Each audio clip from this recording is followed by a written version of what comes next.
ఏంట్రా movie ticket book చేద్దామంటే అసలు అవ్వటం లేదు. Server down అయిందేమో.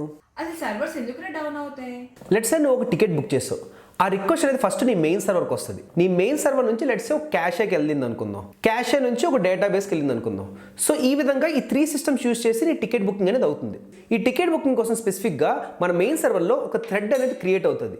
ఈ థ్రెడ్ ఏం చేస్తుంది? ఈ 3 సిస్టమ్స్ని కోఆర్డినేట్ చేస్తుంది. ఈ థ్రెడ్ లెట్స్ సే ఒక 1 MB స్పేస్ తీసుకుంటుంది. 1 MB ఎందుకు తీసుకుంటుంది? ఆ థ్రెడ్ కొన్ని వేరియబుల్స్ ఇనిషియేట్ చేస్తుంది, at the same time database నుంచి కొంచెం డేటా తెచ్చుకుంటుంది.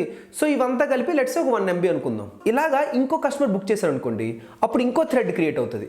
ఆ థ్రెడ్ కూడా ఒక 1 MB తీసుకుంది అనుకుందాం. ఇలాగ సిస్టంలో ఎంతమంది రిక్వెస్ట్ చేస్తే అన్ని కొత్త థ్రెడ్స్ క్రియేట్ అవుతాయి.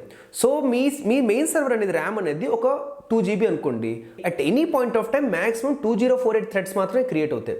అంతకన్నా ఎక్కువ కస్టమర్స్ రిక్వెస్ట్ చేశారనుకోండి, మీ సర్వర్ హ్యాండిల్ చేయలేదు, మీ సర్వర్ డౌన్ అయిపోతుంది. లెట్స్ సే ఇప్పుడు అంతమంది కస్టమర్స్ కాదు, లెట్స్ సే ఒక 1000 కస్టమర్స్ సైమల్టేనియస్గా కాల్ చేస్తున్నారు. అండ్ ఈ థ్రెడ్ ఎగ్జిక్యూట్ కావడానికి లెట్స్ సే ఒక ఐడియల్గా 1 సెకండ్ తీసుకుంది అనుకుందాం.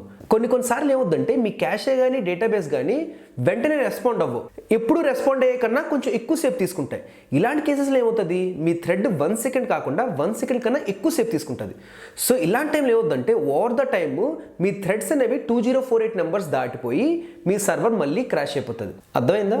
ఏదో సోదంతా చెప్పారా, టికెట్స్ అయిపోయి ఇప్పుడు